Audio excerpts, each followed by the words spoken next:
Welcome to the Time for a Reset podcast, the podcast where I, Paul Frampton, interview senior marketers on the big issues of the day and the thing that they want to see reset with an ever-changing landscape. Good morning and welcome back to another episode of Time for a Reset. This morning, I'm delighted to be joined by Jasper Martins. Jasper is currently the CMO for Pension Bee, a business that consolidates pensions into one online plan, has recently announced an IPO on the markets. Prior to Pension Bee, Jasper was a business called Simply Business. And prior to that, he actually ran his own digital kind of marketing agency and was involved in providing digital services to SMEs. Jasper actually joined Pension Bee back in 2015 when it was just an idea with no code. I believe you were the second employee, weren't you, Jasper, actually? I was indeed, Paul. Yes, early days, small team. Early days. So welcome to Time for a Reset. We're delighted to have you here. Well, it's nice to be on the show, Paul.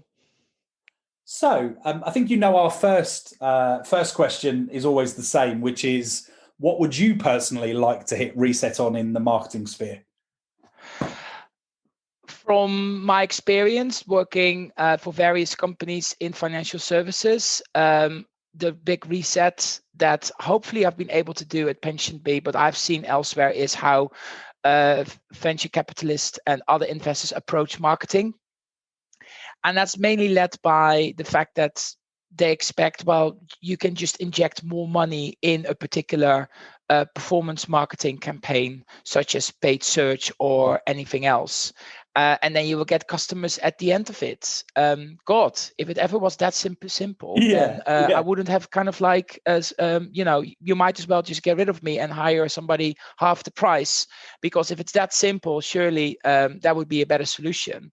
And I think when we were on our journey at Pension Bee and raising money in funding rounds, when we were building the business, you sometimes still got across some of those. And I think, fortunately, we've been able to prove them wrong, and it's a slightly more, I would say, balanced way of running your marketing and grow your customer base through your marketing campaigns.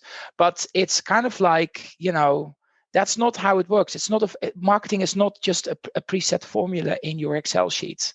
So let's press the reset button on that, please. Nice. I like that. And do you think, like, even kind of stepping back a stage, do you think that most VCs appreciate the importance of marketing to start with? Well, certainly the number of customers and the lifetime value that comes with building a product from scratch interest them enormously. So I don't know. Like, I think one of the things, like they do investors generally do want to see return on their investment. They do want to see the growth. So they do think marketing is one of the main engines that will fuel that growth. So I will be, and I have been involved in many of those conversations with people wanted to invest in Pension Bee in the early days. Absolutely. And I think it's just the way they expect that investment. Immediate returns that you can just switch on Google and Facebook and off you go, and customers start coming in the door. Yeah, and especially in the early days when you are testing some of your performance channels, it absolutely works that way. Like, there's no denying. You can definitely start those campaigns. And we've seen it with Pension Bee when we started really small and starting testing those channels one by one. Absolutely, you can see those customers coming through. But that's kind of like a really small part of it. Once you start to grow and you want to scale up, there's a limit in terms of how many customers you can acquire through those channels. The other thing that I think is often misunderstood is the quality of the customer you acquire through those things. And I think that's the through those channels. I think that's the other thing I want to get across is, would you trust all your pension life savings through a Facebook feed that you've just been casually being seen scrolling on the train when you get back home from work? I wouldn't. So why would you? And I think, understanding that it needs more than just building those performance marketing channels. Anyway, we can talk about it for hours, but I think that's the other thing. It's also the other thing that I found very annoying is Oh, I sound like a really old git this morning. But I think one of the things that I find very annoying is like, well, you just put an ad, have a mobile phone with your product on, nice yellow background because Pension Bee is yellow, right? And they will come through. Well, what if the background suddenly is green? You might actually think we could be Nutmeg or another wealth management provider. So kind of like, call it the TikTokization of brand building, like just, swap it for something else. It all becomes very much the same. So being very distinctive and investing your brand and your brand personality, that's the other thing that I sometimes feel like is overlooked by not just investors, but generally by non-marketeers. And I'm trying to put a reset button on it, because you need to be very distinctive, outspoken from day one with your brand, and don't just rely on how fantastic your product is, because you can think it's fantastic, but people won't. I think the audience might think otherwise. Right.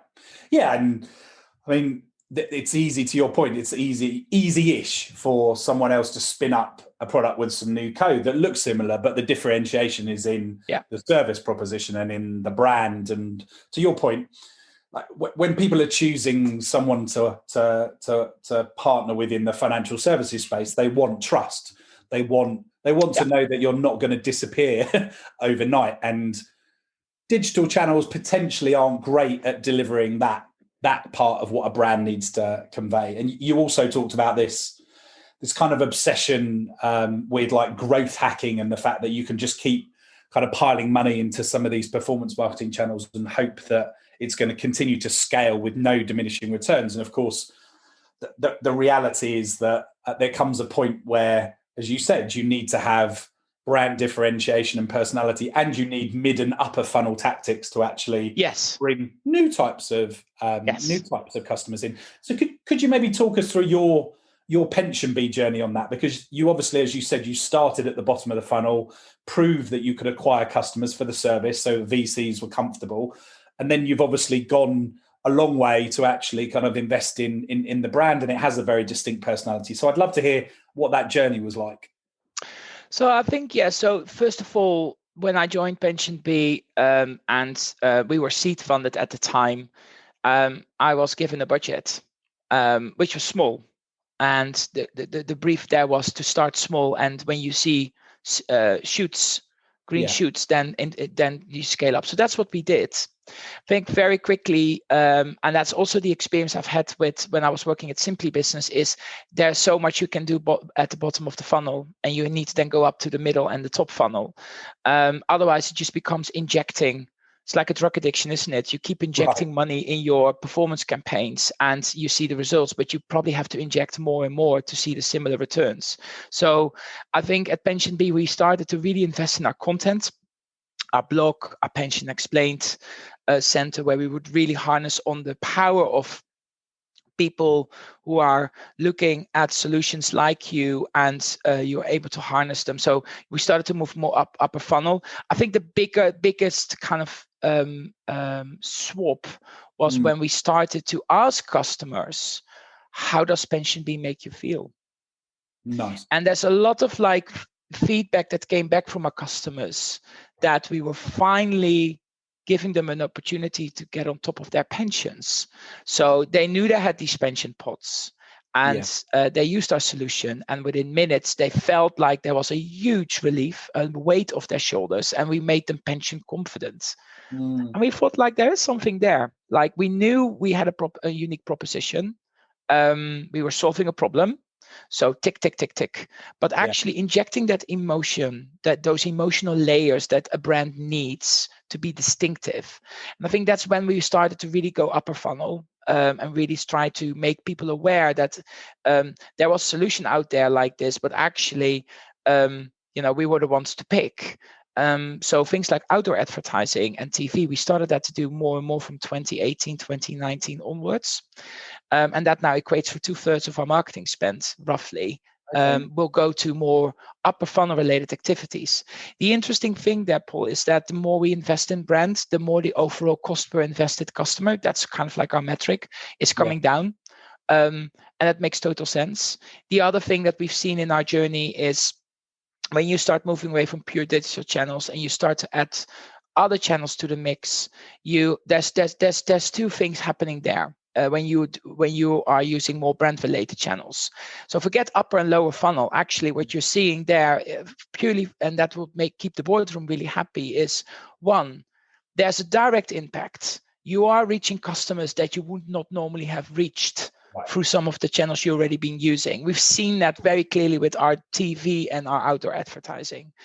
An older audience, more wealthy audience, the average pension pot size of our customers went up when we start using those channels.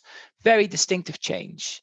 But then there's the more longer term impact that we all know, that the more you invest in brands, the more trust you create, the more awareness, the more trust you create. It makes total sense, because once you've seen us on the billboard or once you've seen us on TV, you think actually this company is legit and I actually need to have a look at that.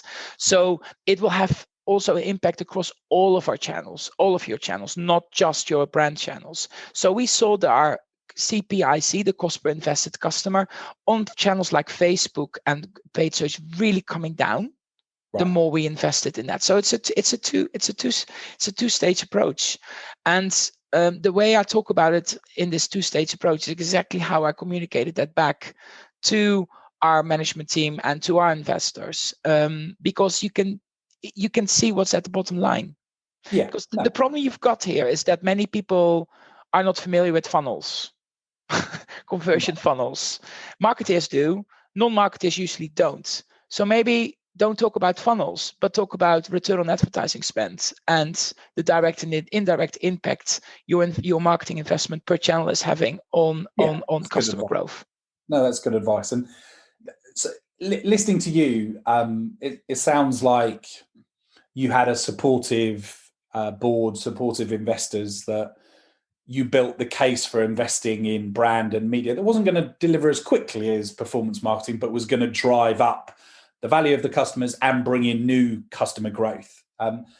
It's interesting that, like, quite often you see direct to consumer kind of more digital native brands struggle to move beyond paid search and social, and they maybe dip their toes in, but because they can't overcome the pushback, which is there's nothing coming through in the first few weeks, they struggle. So what advice would you give to, I guess, brands like that about how to influence? One of them is obviously, as you just said there, don't necessarily talk about the funnel. Are there any other things that you did to influence and convince the stakeholders to get them to free up what is now 2/3 of your budget to invest in non-direct response channels? Yeah.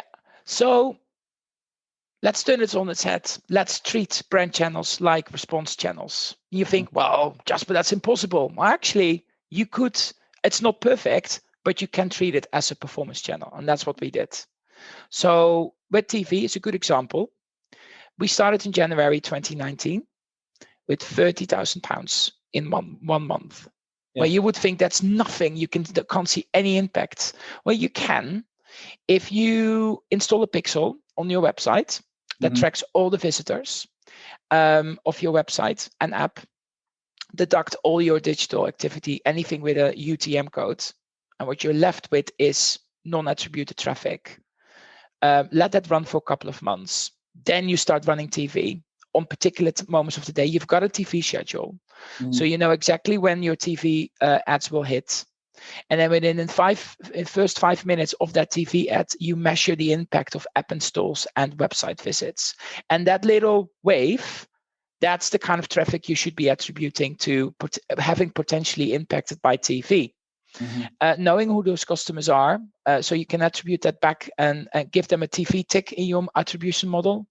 And that's the way we looked at running TV. And we were starting to see the kind of customer signing up to Pension Bee that was older, more wealthier, but had a similar acquisition costs than a channel like Facebook.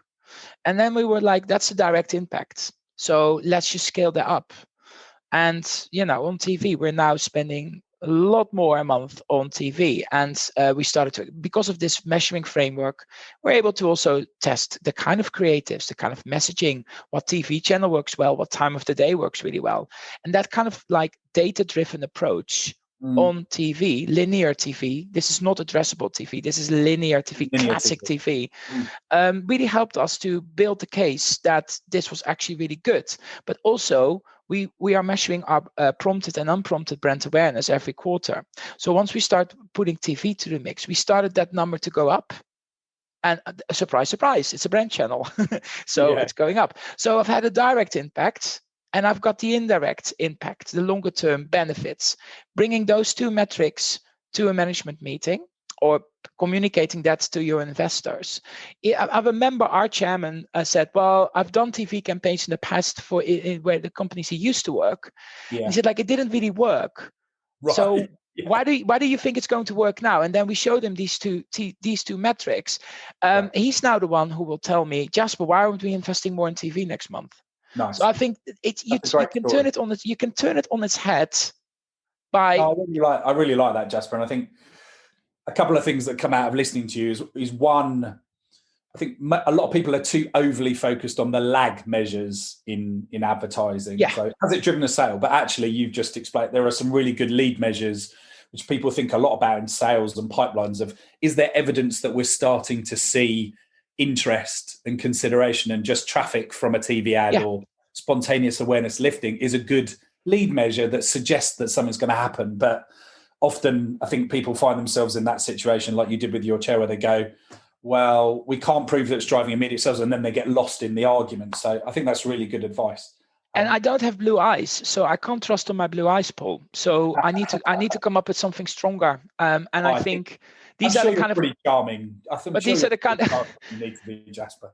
But I think these are the metrics. These are the kind of metrics that anybody outside of marketing will understand and appreciate, and actually appreciate that they're being briefed on progress in marketing in this particular way. I think that's one thing I've learned now in working in financial services since 2009.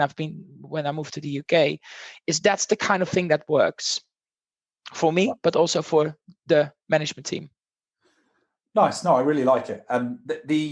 How I mean, you've talked about the importance of testing and the importance of using attribution and different data points.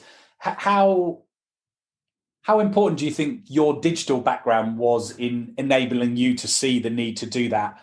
Did that play a role, that you came from a background which was very much about understanding kind of websites and kind of how traffic is driven to websites? Did that help? I think it did. Back in the early 2000s, mid 2000s, I was already optimizing websites. I was building websites at the time with a software called Dreamweaver, I think. I remember Dreamweaver. Yeah. Do you remember Dreamweaver? So taking us back. Yeah. Yes, and I was optimizing with keywords, etc. And then I was tracking it in Google Analytics and God knows what SEO Moz tools. Like, my background is pretty much digital, so I could see how certain actions I did to a website was influencing sales or signups. So being a digital marketeer come brand marketeer, because that's basically my transition. I have a digital background, but was introduced. I had an amazing opportunity at Simply Business to be introduced to brand marketing and how that works. But I did still apply my performance/digital marketing practices to those channels. I think that's a really interesting combination.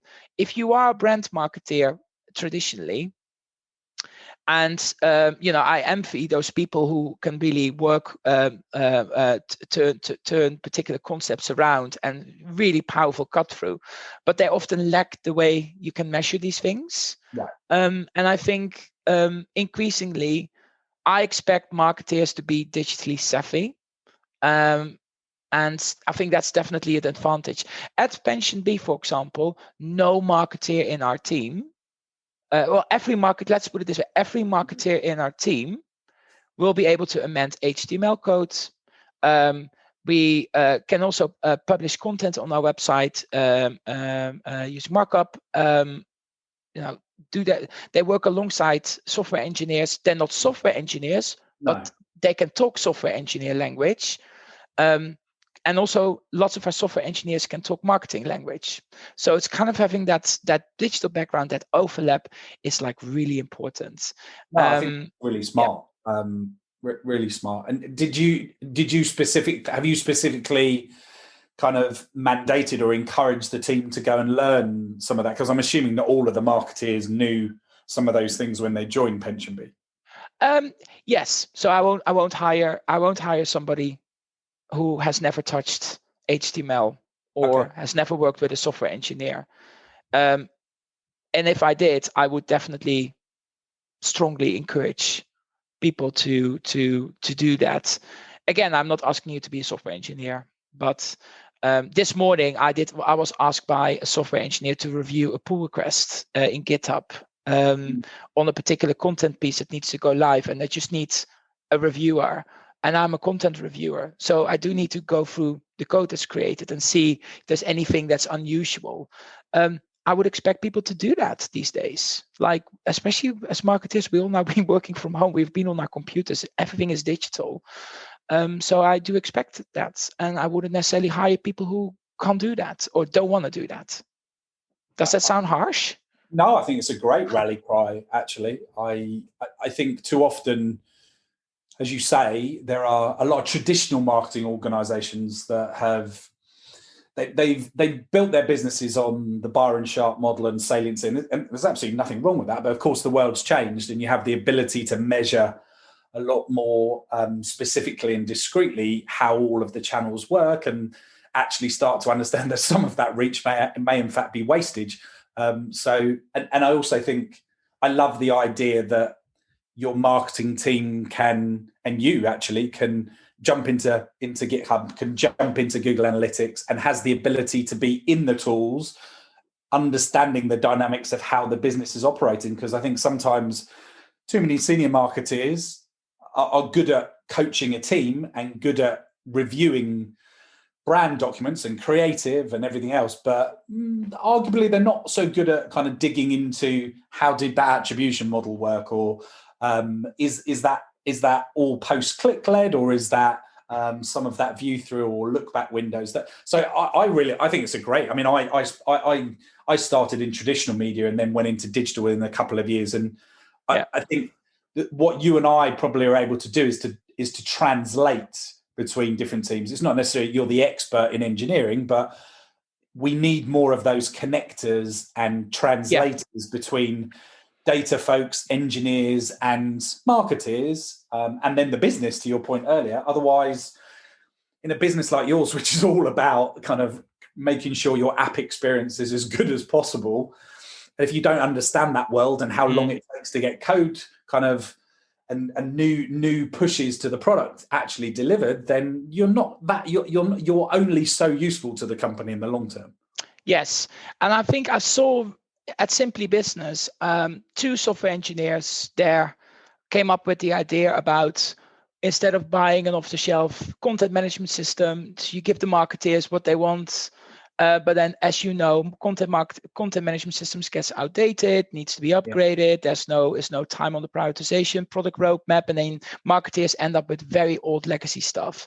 And at Simply Business, I remember we choose a different route where marketers were kind of like trained up by the software engineers to go straight into working in GitHub and using markup to actually do their pages. And I think that experience of that crossover was so useful. And when I joined Pension Bee, it's the first thing I discussed with our CTO, Jonathan Lister Parsons, one of the co-founders. And I think he just completely saw that, like, oh yeah, this let's just do this from scratch. And that's what we've done. We're still doing it this way. It keeps it a very you keep this kind of like really nice collaboration spirit between software engineers and marketeers. Like, also, when it comes to that, the other thing I quite like about how we do things at Pension Bee at the moment is we've got project teams where people from all across the business come together to solve issues or to build new stuff. So we've got a team growth. The name, it's what it says on the tin. We've got a team innovate, and we've got a team improve. So all of kind of like product and marketing related things in those three categories. And designers, performance marketeers, product managers, but also software engineers will actually be in those teams. Right. So you've got a software engineer working with a marketeer on a particular project in team growth. And that kind of the collaboration, and it's all coming together on things like GitHub, where we work on product things.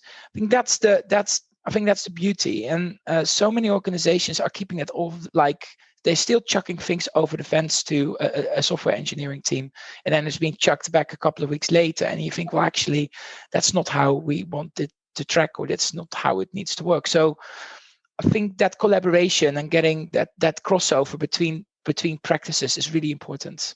Yeah, that cross-functional piece, I think, is super important. In fact, a lot of our consulting clients come to us and ask, how do we achieve that? And it sounds like you guys have got it inbuilt into your culture. And it reminds me that when I joined the company I'm in, and it's the first kind of service agency side type company that I've been in that's got a big engineering team, and I've learned a ton from them because they have such a structured way of reviewing and retroing things, and like ways of getting feedback and kind of making sure they sprint if they use agile to, and a lot of those things could be very well used in the rest of business, where people kind of spend far too long trying to get the perfect strategy or the perfect document rather than just putting it into the wild and testing it. So I'm wholly in agreement with you that if you can get some cross-fertilization between these kind of different teams, then you can really improve the whole business. Yeah, no, true. So I'd like to ask you, before we move on to a couple of questions specifically more about yourself, Jasper, I'd love to ask you your view on kind of Google and Facebook. And they obviously dominate the vast majority of the digital side of ad spend, and they're getting bigger and bigger through COVID. They probably benefited more than lost out. And with cookies going away and them having login data, arguably they'll benefit even more. But there's a whole other web out there, and people spend a lot of time outside of Facebook. What do you think about the obsession? It's almost like you talked about this drug addiction. With a lot of businesses, it seems like the drug addiction is just to give more and more money to Google and Facebook. But it strikes me that if everyone does that, to your point about brand differentiation, it's not particularly differentiating. No, it's true. I will still call Google and Facebook our friends, and we have a good relationship with them. That won't change. Don't worry about that. I think specifically on Facebook, I do think there's a trust issue there, especially when it comes to us using them for our financial products. They were our biggest channel when we started, and I think they've been lately. Do you trust if Facebook sends you another privacy update? Right. Would you just simply click it? Or you might want to now Google actually online what other people are saying about the latest WhatsApp or Facebook privacy update. Think there's an issue there, and they're not addressing it properly, and it's affecting its effectiveness. We see a reduced performance there too. And I think also because of lockdown, a lot of brands suddenly discovered Facebook and started advertising, which of course doesn't really help on a marketplace like Facebook, where you have to almost like bid for your attention. So I think that's definitely on the decline in our case. I don't think it's that important. Okay. The other thing with regards to Google, they seem to have less trust issues. They've also they have a much wider suite of products, advertising products they can offer. So they're clearly onto something.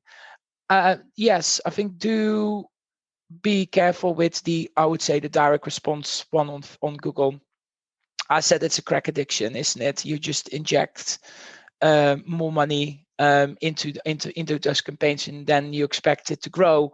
If everybody's doing that, it will massively inflate your acquisition cost there, diminish returns. I think you worry like when you see in the States like the various different DOJ cases and the cases in Texas against Google for antitrust and maybe using certain things to their advantage because they do have many products. Does that concern you as a marketer? Well, It's definitely a very important channel for us, especially lower down the funnel. So for it all does. marketers, Yeah, it does concern me a little bit. I would answer that question with make sure you always have diversificate your channel mix. Make sure you've got a channel mix that you can also recalibrate at short notice. At Pension Bee, for example, we set out our marketing budget at the start of the year, like most companies do. But then throughout the year, on a monthly, weekly, and a daily basis, we look at how those channels actually perform, and then we will recalibrate and make sure that we also keep the right mix between more brand-led channels and more performance-led channels. So TV was an example I've mentioned. That's now our second biggest marketing channel. And I think a lot more brands will discover things like linear TV, addressable TV, but also the other thing to bear in mind, the flight away from those giants to platforms that offer advertising opportunities on trusted parts of the internet. So, for example, I do think more and more people will start to trust news websites, newspapers, or like ITV or the likes, the ITV News and the likes, and or maybe associating with those brands or titles. I think that's where people more and more will find will be, and also trust them more. So it's the trust issue here. Like if you get diminished trust at Facebook, surely there will be other channels that people will trust. So out of home, TV, radio. If you've got the metrics framework in place, you can start experimenting with those channels. Display advertising on trusted websites, maybe not through a Google network, but through another provider. There's lots of things that you could do to diversify your channel mix. I think that's the positive story. Just do that as a marketer and don't worry too much about Google and Facebook, because there are loads of other channels to get your hands on. Diversify. Great. No, I think it's a great message. And your point about trust, I mean, you obviously made it earlier about how important it is that as somebody that's an organization that somebody's going to engage with to simplify and reimagine their pensions, that they trust you. But your point around trust, I think, is a really interesting one, because, I mean, we see reducing trust in most institutions, in most governments.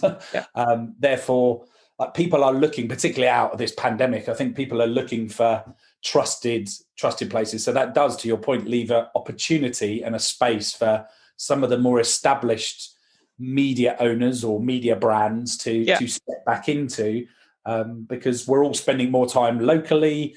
We're all kind of looking for how do we help our communities, and how do we do things that actually give back. So I think you're right. There may be a bit of a backlash against some of these global kind of big tech giants, and maybe more brands and people will look for partnerships with trusted kind of domestic brands. Yeah, I also probably yes, absolutely. And also I always compare it with, if you're coming home from your work and you're scrolling on your phone, on your Facebook feed, your Instagram feed, or any social media feed, and you see ads for new jeans or God knows what, and suddenly I come along with combine your pensions. It's nice. Hopefully I will inspire you on that social feed with, oh, I didn't know you could actually do this. Click would be nice, right? But would you trust all of your pension savings with something you've seen on the Facebook feed? This is the thing. But when you are on your commute and you see us with a pension confident weight of your shoulder, 48 sheet poster campaign on a train platform, wow, suddenly there's oh, this is a legit brand. That's all they need to know at that moment. And it's the combination of those two that will make it tick. And that's why I don't think injecting more money in Facebook or Google will give you more customers, because you will get a lot of people saying, oh, I know you can do this, click.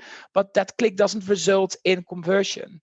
And this is where these things like, oh, they're on TV, they're on billboards. And those are more trusted media than a Facebook or another digital platform. No. I think you're right. And of course, those traditional channels, TV and things like that, where a lot of people consume the same content the night before they go to work. Or that is what creates word of mouth. I mean, clearly social media is word of mouth as well, but once it creates word of mouth and other people say, yeah, no, I've used Pension Bee, it's great, that is the next kind of driver, the advocacy driver, isn't it, for your business? And you get some of that in social, but you need other media to really kind of fast track that thing. And I think traditional media have had a bit of a snobbish behavior in the past, where it's like a supermodel. They wouldn't open up the door unless you're going to part with lots of money. True. Actually, what you're seeing now is that a lot of these channels, like on TV, we could literally run a £30,000 campaign for 1 month. Yeah, they're much more flexible. That's true. Outdoor as well, they've got really good programs, like Jason the Code Nurturing Program is a really good example that we've been part of. Really took us by the hand and introduced us to the wonderful worlds of out of home, and the same can be said from other channels. So I think they're much more approachable now for lots of brands. Great points. No, really great points. So we could probably talk about this all morning, Jasper. But unfortunately, we need to come to a close shortly. So I'd love to kind of just ask you a couple of personal questions as we come to a close. Like, as a marketeer, as someone, as a leader within Pension Bee in your business, what is it that you're working on, or you're kind of trying to improve yourself? Because I think it helps people listening to the podcast to think, actually, the people I hear on here are not perfect. They're still work in progress. So I am absolutely not perfect at all, and I'm still making mistakes, as my boss, as CEO Romy Safova, knows. I think first of all, marketing is changing so quickly, like TikTok and other new platforms coming online. Just like I've always been trying to be this sponge and you soak it all up, because you can't just be an expert in every area of marketing. It's just too big. It's changing all the time. I think one area that I've really devoted on getting better and better is I'm working with a data scientist, engineers on an attribution model and building out our data framework alongside our CTO, being a really data-driven CMO.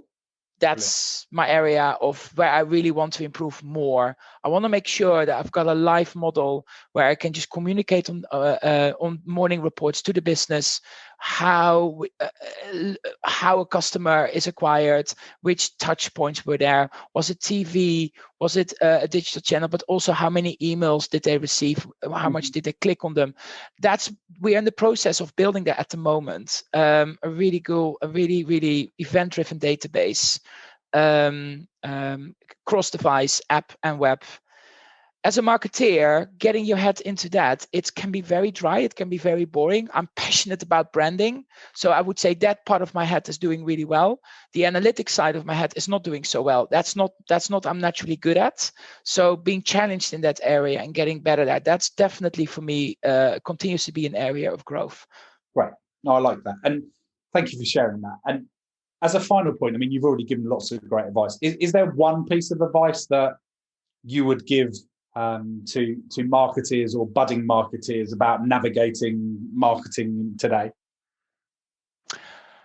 Even if you do work for this fantastic, amazing product that will go off the shelves and everybody wants, start with a distinctive brand personality from day one alongside this amazing product. Don't think everybody wants to get it automatically. It's the way you present it to your audience that matters. So distinctive brand personality, proposition, get everything in place from day one. That would be my advice. There's too many brands, especially in our sector, who don't do that. It's just another iPhone with a colored background, with a product, download the app to get started. It just becomes a bit, it's like food prep. Every Sunday you're preparing a meal and you end up with 8 batches and you keep eating the same food every evening. Well, that's going to be quite bland after a couple of days. So make sure your brand really stands out from the start. And you don't have to go for big brand campaigns. You can start to inject that in your performance marketing campaigns, even on the tiniest budgets, and stick to that. Great. what a great place to leave it. Jasper, you've taken us on a really interesting journey from kind of understanding where you started marketing in Pension Bee and how you've built confidence from the business, built the brand personality, thought about trust. And then I think that the thing that really stays with me is this importance of all marketeers being tech literate, data literate, and hands-on in marketing, not just the people that are steering things from above. So all that remains is to thank you for your time, Jasper. No worries. Thanks for tuning in to another episode of Time for a Reset. I hope you enjoyed this one as much as I did. We'll be back talking to a senior marketeer very soon. Make sure you don't miss out on any new episodes by subscribing on Apple, Spotify or SoundCloud, and leave us a review at timeforareset.co.uk.